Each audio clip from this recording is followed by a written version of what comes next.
ফাইনালে শিরোপার একদম কাছাকাছি যেও শিরোপা জিততে পারল না সাকিবের দল মন্ট্রিয়াল রয়্যাল টাইগার্স। তবুও ফাইনালে ব্যাট হাতে দারুণ ঝলক দেখালেন সাকিব আল হাসান। কানাডা সুপার 60 টি10 ক্রিকেটে সেমিফাইনাল থেকে শুরু করে ফাইনাল দুই ম্যাচেই নিজের সর্বোচ্চ উজাড় করে দিলেন বাংলাদেশি এই অলরাউন্ডার।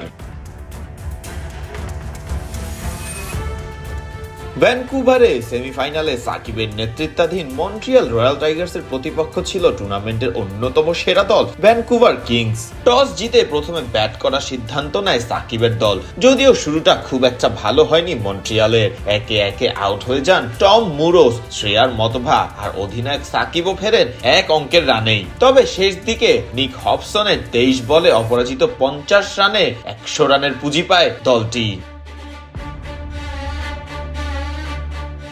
বল হাতে নামতেই বদলে গেল দৃশ্যপট। সাকিব যেন হয়ে উঠলেন অতি মানবীয়। মাত্র 2 ওভার বল করে দিলেন 5 রান, তুলে নিলেন 2টি গুরুত্বপূর্ণ উইকেট, তাও কোনো বাউন্ডারি ছাড়াই। ভ্যানকুভারের ব্যাটাররা তার স্পিনে একেবারেই দিশেহারা হয়ে পড়ে। ফলাফল 24 রানের দাপুটে জয় নিয়ে ফাইনালে ওঠে মন্ট্রিয়াল রয়্যাল টাইগার্স। তবে ফাইনালে এসেই সেই জয়ের ধারা আর ধরে রাখতে পারেনি সাকিবরা। টস জিতে ব্রাম্পটন ব্লিটজ মন্ট্রিয়ালকে পাঠায় ব্যাটিং এ। ওপেনার জশ ব্রাউন ফেরেন 0 রানে। এরপর দ্বিতীয় ওভারে নেমে পড়েন সাকিব আল হাসান। দল তখন বিপদে, কিন্তু দায়িত্ব নেন নিজের কাঁধে। মাত্র 12 বলে 29 রানের ঝড়ো ইনিংস, 2টি 4 এবং 3টি ছক্কায় সাজানো। কিন্তু অপর প্রান্তে কেউই টিকতে পারেননি। শেষ পর্যন্ত 69 রানে অল আউট হয় Montreal Royal Tigers. Wiese, Greaves আর হেইলাইগারের দুর্ধর্ষ বোলিং এ সহজ জয় তুলে নেয় ব্রাম্পটন ব্লিটজ।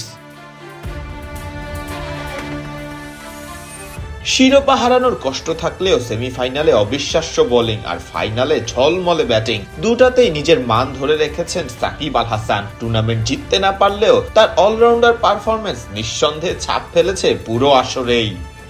ফারদিন রহমান সকাল, বিডি ক্রিক টাইম।